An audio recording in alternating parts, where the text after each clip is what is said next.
Hello students, I hope you all are doing very well, and first of all congratulations all 12th for scoring so good in their exams, and I'm so impressed by 10th also for their outstanding performance. तो फिर से हम हमारे मोटो पे चलते हैं, that is the loyalty, persistence, perseverance, hard work and smart work also.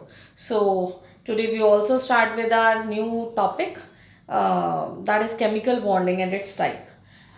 Chemical bonding, जब हम टॉपिक शुरू करते हैं उससे पहले हमें समझना है कि why element want to combine.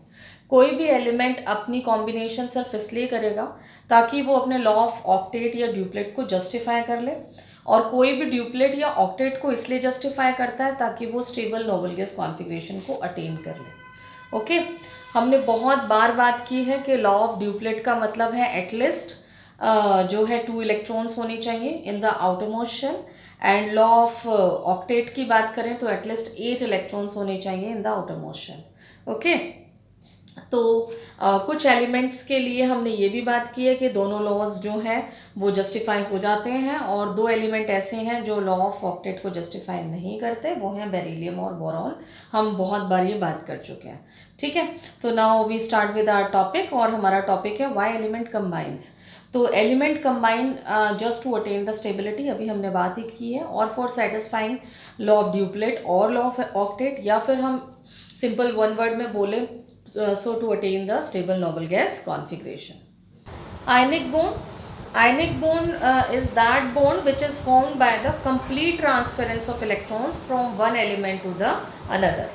Ionic bond में होता क्या है कि इलेक्ट्रॉन कंप्लीटली जो है ट्रांसफ़र हो जाता है एक एलिमेंट से दूसरे में.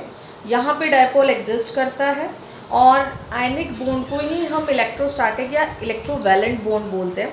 फॉर एग्जाम्पल अगर हम NaCl का एग्जाम्पल उठाएं तो हम देखते हैं कि सोडियम के पास 11 इलेक्ट्रॉन्स हैं, 1s2, 2s2, 2p6, 3s1, तो 1 इलेक्ट्रॉन एक्स्ट्रा है.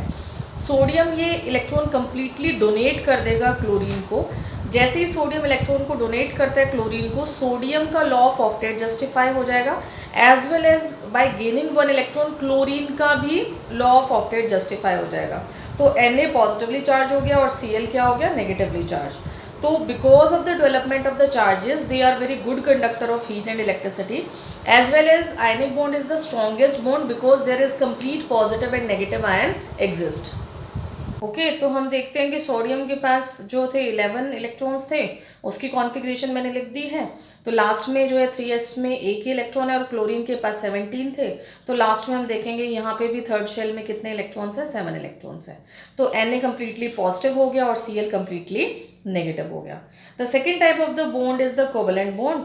कोवेलेंट बॉन्ड में होता क्या है, there is a sharing of electrons between the bonded element. जो भी एलिमेंट बॉन्ड करेंगे वो इलेक्ट्रॉन्स को शेयर करेंगे. यहाँ पे भी हमारे पास 2 टाइप्स आती हैं, polar covalent bond and non-polar covalent bond. Polar covalent bond is defined as that bond which is formed by the sharing of electron between the dissimilar elements. तो यहाँ पे जो एलिमेंट कंबाइन करेंगे वो डिसिमिलर होंगे on the basis of their electronegativity difference. उनको charge भी award हो जाता है slight positive and slight negative का. तो हम देखते हैं कि hydrogen slight positive charge develop करता है, और hydroxyl OH negative slight negative charge develop करता है, और यहाँ पे डायपोल एग्जिस्ट करता है. Next is non polar covalent bond. Non polar covalent bond वो बॉन्ड होता है which is formed by the sharing of electron between the similar elements. यहाँ पे जो एलिमेंट कंबाइन करते हैं वो सेम होते हैं. बिकॉज सेम एलिमेंट कंबाइन कर रहे हैं तो यहाँ पे कभी भी अपोजिट चार्ज डेवलप नहीं होता, स्लाइट पॉजिटिव और स्लाइट नेगेटिव चार्ज भी डेवलप नहीं होता, जिसकी वजह से यहाँ पे कोई डायपोल एग्जिस्ट नहीं करेगा. And obviously because of the similar elemental combination they are poor conductor of heat and electricity. For example N2, O2, Cl2 etcetera.